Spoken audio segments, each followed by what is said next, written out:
¿Cuál es el contexto que tenemos que tener en cuenta para plantear este ejercicio? Digamos que un poco lo que yo quise era que ustedes trabajaran de manera autónoma en el Cineforo, intentando que ustedes pues quedaran un poco picados con el tema, exploraran posibles relaciones, seguramente para mucha gente fue súper confuso, intentar responder las preguntas, qué es esta vaina de cotología, Jaime no entiende la presentación, no entiende lo que está allí, pero un poco la idea era que ustedes lograran lanzarse por ustedes mismos a pensar esto que está sucediendo. Y aquí traigo ya como el aterrizaje de este ejercicio. Un poco acá es donde conectan muchísimo la clase tanto de educación religiosa como la clase de ética aplicada. ¿Por qué razón? Fíjense que el punto de partida que vamos a tomar acá es precisamente lo que llamamos el proyecto de la modernidad. Digamos que este tema nos devuelve inmediatamente a revisar cuáles son los fundamentos del proyecto de la modernidad. Y lo primero que vamos a decir y que tenemos claro, en su momento lo había explicado ya en la clase de ética, es que hay una serie de pilares claves que sostienen este proyecto a lo largo de los varios siglos en que se fue consolidando. Pero como sabemos, hay etapas determinantes en este proceso. Una etapa determinante tiene que ver con esta que vamos a comenzar a estudiar pronto, ¿sí? Que ya vemos acá, y es todo el boom de la industrialización. Al darse el boom de la industrialización, al modificarse las formas de producción y de la mano de la industrialización, al emerger una nueva lógica, digamos, asociada al capital, cambia completamente la lógica de producción y consumo y cambia completamente el paradigma y la manera en cómo se veía el mundo o se entendía hasta ese momento. Digamos que el sistema capitalista apalancado por toda la fuerza, digamos, que implica el establecimiento de mercados, de libres mercados, del comercio, pero además de eso, la fuerza que viene detrás con el ejercicio de la industrialización van a consolidar este elemento que es el fundamental o primer pilar propio del proyecto moderno y es lo que llamamos como modernidad como época, que ya lo hemos criticado un poco, pero sobre todo lo que nombramos como proyecto de la modernidad se sostiene, uno de sus pilares fundamentales es el ideal de progreso. La modernidad sucede y tiene lugar gracias a esa manera en cómo ve el mundo y lo ve al futuro. La lógica moderna no se concentra en el pasado, ver el pasado, concentrarse en el pasado tan solo es una pérdida de tiempo. La modernidad mira hacia adelante y mira cada vez con la capacidad de mayor dominio y control. El gran problema que va a venir con este paradigma desarrollista tiene que ver con el uso, pero diríamos sobre todo el abuso de los recursos que obtenemos, digamos, vía extractivista del planeta.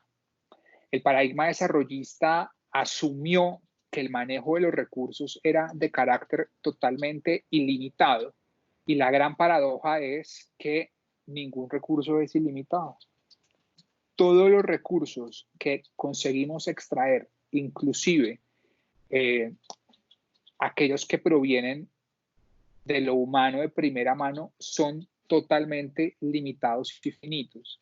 Y aquí es donde radica el principal problema. Se inició una carrera de progreso, una carrera desarrollista bajo el paradigma o bajo la forma o la fórmula en que aquello que tomábamos como base para el desarrollo nunca se iba a acabar. Y acá es donde radica el principal problema. Todas las formas desarrolladas hasta el momento se basan en este planteamiento y traen consigo las consecuencias que hoy estamos observando. Fruto de este ejercicio, entonces, vendrá el hecho de que tengamos las alarmas medioambientales totalmente encendidas. Es evidente la afectación que los procesos de industrialización y estas lógicas de producción poco limitadas, digamos, y sin freno alguno, han ejercido sobre el medio ambiente. Lo evidenciamos con la contaminación, con el cambio climático, con el efecto invernadero y con muchas otras problemáticas, inclusive esta que estamos viviendo en este preciso momento, en esta coyuntura internacional, ¿sí?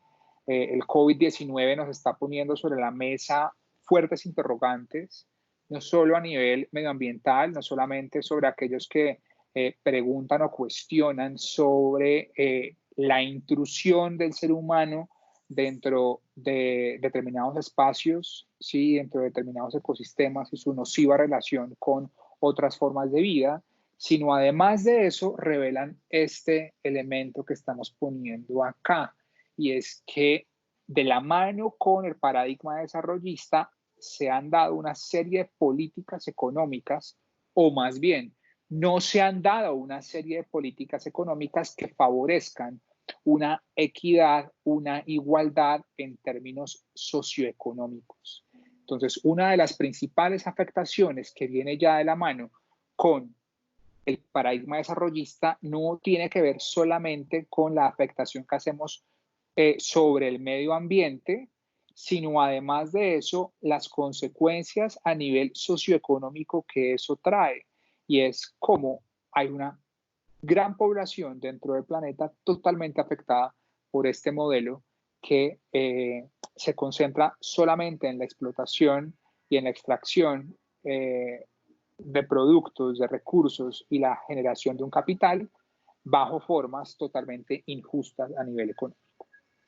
La propuesta entonces será comenzar a considerar o devolvernos a esta visión, o más bien servirnos de los griegos para volver a una lectura bastante interesante del planeta Tierra ya en sentido amplio, entendiendo dentro del planeta Tierra toda forma de vida que habita en él, lo humano como una forma de vida más, siendo el planeta Tierra como esta casa, este oikos, que aparecerá entonces en estas nuevas reflexiones que se dan entre ecología y teología y las reflexiones en sentido amplio que se están dando a nivel ambiental como un nuevo sujeto de las reflexiones, un sujeto totalmente oprimido y explotado, como lo han sido dentro de muchas reflexiones a nivel sociopolítico y económico, durante muchos siglos otro tipo de sujetos. En su momento y todavía hoy, la población afro, la población LGBTI,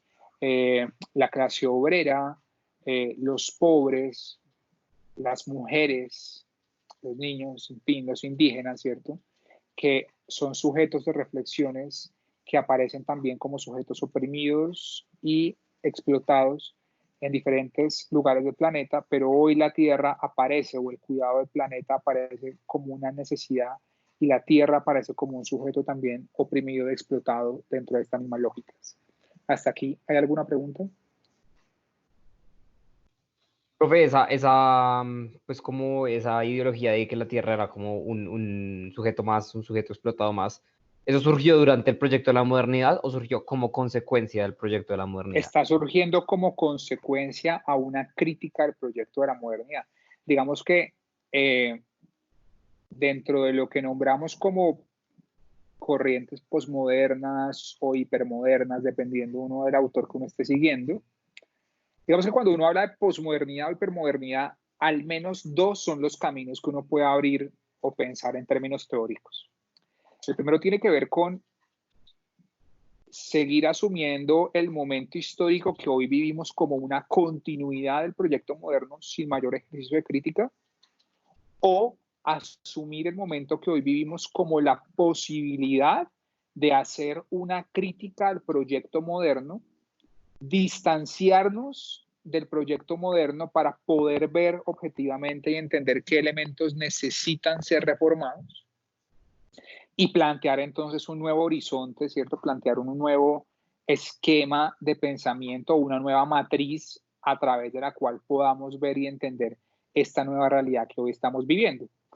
Es en esa segunda opción donde todas estas nuevas posturas entran, aquellas que están haciendo un ejercicio crítico al paradigma moderno que se entendía como un proyecto totalmente cerrado. Por supuesto, no es la única crítica que hay, ni será la última seguramente. Digamos que ya posterior a la Segunda Guerra Mundial aparecen las primeras reflexiones que comienzan a hacer una crítica a este planteamiento, a este proyecto moderno, aquellas que buscaban recuperar el sentido de vida, las corrientes existencialistas seguían como por esa línea. Pero hoy diríamos que estas nuevas críticas son mucho más aplicadas, ¿no? Mucho más aterrizadas en el sentido en que tienen unas cuestiones, unas coordenadas muy, muy, muy puntuales, ¿no? Como es, por ejemplo, esta de la afectación que hacemos sobre el medio ambiente, cómo el planeta merece ser sujeto de nuestras reflexiones y entendido como un sujeto vivo, ya que es un poco lo que deberíamos tener en cuenta. Entonces, es frente a haciendo crítica precisamente a estas posturas que este tipo de cosas aparecen, ¿vale? Listo, profe. Bien, ¿alguna otra pregunta? Muy bien, avancemos. Desarrollo sostenible. Fruto de estas reflexiones aparecen nuevos discursos. Un discurso fuerte que se ha venido dando de manera muy, digamos, no tan reciente, pero sí su visibilidad se ha venido dando durante las últimas, diríamos, 2 décadas al menos. Tiene que ver con aquello que llamamos como la sostenibilidad. De manera muy puntual, sabemos que las Naciones Unidas han hecho una opción por este tipo de planteamientos y han convertido, digamos, esta lucha o esta búsqueda de una modificación estructural en estas prácticas como su caballo de batalla, al punto que se han planteado 17 objetivos del desarrollo sostenible a nivel mundial, pero fíjense una cosa y es que estos objetivos, o más bien los 17 o 16, si elimináramos el primero, los restantes 16 están directamente relacionados con la solución del primero, que es el fin de la pobreza. Entonces, esta, a pesar de ser una apuesta muy noble y supremamente válida, merece ser también cuestionada, pero no quiero decir precisamente la de los Objetivos de Desarrollo Sostenible en sí misma o la de las Naciones Unidas como tal. Quiero decir todas aquellas corrientes que ignoran una problemática que está de fondo y es esta que estoy planteando acá. Ya nos hacemos la pregunta sobre si el desarrollo sostenible es realmente sostenible. ¿Y cuál es el problema que evidenciamos allí? La existencia de una falacia. ¿Quién nos quiere recordar qué es una falacia? Como algo que es una mentira, algo que no está completo. Algo que es Exactamente. demasiado como idealista, algo muy como, sí que es muy bonito, pero es mentira, Ajá. sí, es falso. Algo que da apariencia de verdad, ¿cierto? Que aparentemente es verdadero, pero que no se sostiene, ¿no? Que es totalmente inviable. Pues ese es precisamente el problema que se concentra en el centro de estas reflexiones. Encontramos una cosa que llaman los autores, y que me gustó mucho esta expresión, digamos, utilizada por Leonardo Boff, entre otros autores, de una lógica ilógica, ¿ya? Hay una pretensión y una serie de discursos, ¿cierto? Una serie de entidades, organismos y sujetos que están promoviendo una serie de discursos que quieren y buscan aliviar las afectaciones que estamos haciendo hoy o que hemos hecho ya sobre el medio ambiente, pero sin modificar las prácticas y las acciones que han llevado o que han causado esos daños. ¿Se entiende? La falacia es esa. ¿Cómo es posible que estemos planteando o cómo es posible plantearnos un cambio? ¿Sí? E intentar arreglar de alguna manera el daño hecho ya por la misma vía, ¿sí? Si está absolutamente probado que no funciona, ¿ya? Entonces, lo que se vuelve realmente ilógico es intentar buscar una alternativa a este problema actuando exactamente de la misma manera, ¿sí? Y eso lo vemos con ejemplos a nivel político clarísimos, ¿cierto? No es gratuito, digamos, la posición, por ejemplo, en su momento de Trump respecto a Estados Unidos y su participación en estos acuerdos mundiales a nivel ambiental, ¿cierto? Y es, ojo, ¿cómo podemos hablar de cuidado del medio ambiente cuando las prácticas y las acciones son exactamente las mismas? ¿Cuáles son los riesgos? Obviamente que a pesar de que exista el discurso que está buscando cambio, al seguir actuando de la misma manera, lo único que vamos a seguir causando es un aumento en el detrimento del planeta y por lo tanto una mayor explotación de los recursos. Pero además de eso, y esto es lo que evidencian los objetivos del desarrollo sostenible, hay que entender que lo que se va a dar como proceso paralelo a este ejercicio es que se sostendrá, así como se sostendrá en el tiempo el daño del planeta, así como se sostendrá en el tiempo la explotación de los recursos, se seguirá sosteniendo en el tiempo la sostenibilidad de la pobreza y de la miseria en países menos desarrollados o mal también subdesarrollados, ¿no? Entonces, este problema socioeconómico que está enraizado, que está totalmente unido al problema del detrimento ambiental y totalmente unido al problema que viene con el paradigma desarrollista, también se está sosteniendo en el tiempo y eso también lo evidenciamos hoy, ¿sí? No es gratuito que encontremos entrevistas y que veamos toda la serie de problemáticas que pasan hoy. Basta prender el televisor en estos días y preguntarse por qué razón en países como el nuestro, en ciudades como la nuestra, para no ir tan lejos, hay una serie de personas que no puede darse literalmente el lujo de quedarse en cuarentena porque de ello depende su supervivencia. Literalmente es un tema de o me contagio del COVID o tengo pan en mi mesa. Digamos que ese es el tema, ¿no? El otro día había una entrevista a un habitante del centro de la ciudad que el tipo decía, yo prefiero morirme del coronavirus a morirme de hambre.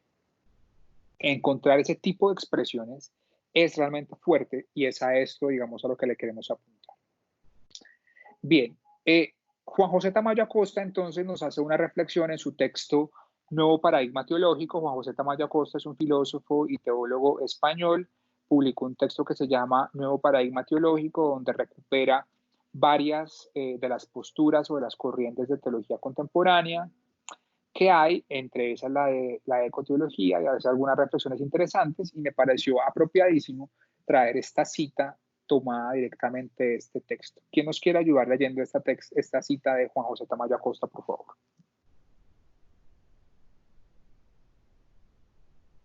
Si quieres yo la leo, profe. Dale, por favor, gracias. La lógica de la sostenibilidad, entendida como sostenibilidad del desarrollo, es, además de antiecológica, opresora, pues sostener un sistema social injusto. Mientras la quinta parte más rica del planeta posee más del 80% de los ingresos del comercio mundial, de los préstamos, del ahorro interno y de la inversión, la quinta parte más pobre debe distribuirse menos del 1% de los mismos. Así entendido, el desarrollo sostenible es un claro atentado contra el planeta, pero también contra la humanidad, y esa parte de la humanidad más vulnerable. Gracias. Pues fíjense que hay toda una relación supremamente interesante que se está planteando a nivel de ecoteología. Uno, la directa relación que este tema tiene con lo que llamamos sostenibilidad o desarrollo sostenible. Dos, cómo esta postura resulta ser, o más bien, sostener el desarrollo tal como lo hemos entendido hasta hoy, resulta ser antiecológico. Hay una relación directa entre la afectación del planeta y la inequidad social, el desarrollo de un sistema social totalmente injusto, ¿sí? Entonces, al atentar contra el planeta, estamos atentando también contra la humanidad y sobre todo contra un porcentaje de la humanidad que es totalmente vulnerable. Terminamos con estos dos slides rápidamente.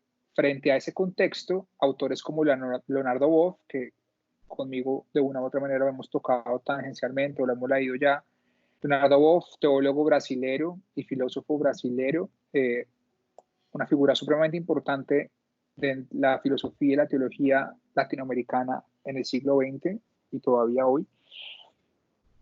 Boff plantea que hablar de sostenibilidad necesita o demanda hablar también o poner de manifiesto que no se trata solamente de una sostenibilidad en función del cuidado del planeta como una cosa supremamente amplia.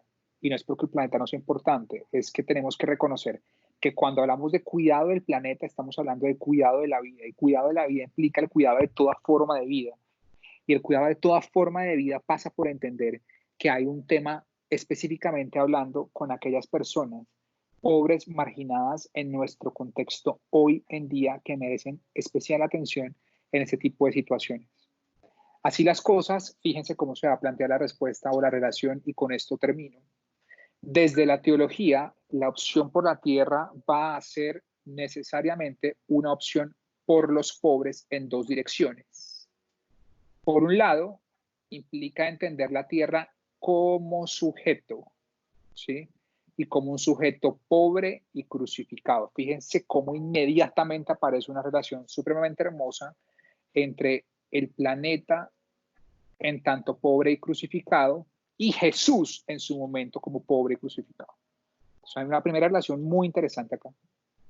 Y la segunda es que si es pobre y crucificado, esta tierra también es una madre fértil, abusada y marginada, pero necesita determinación y salvación, necesita resurrección. El paradigma cristiano se sostiene en el hecho de que este Jesús, que es Dios, no muere y queda todo ahí en la experiencia de la cruz, sino que resucita.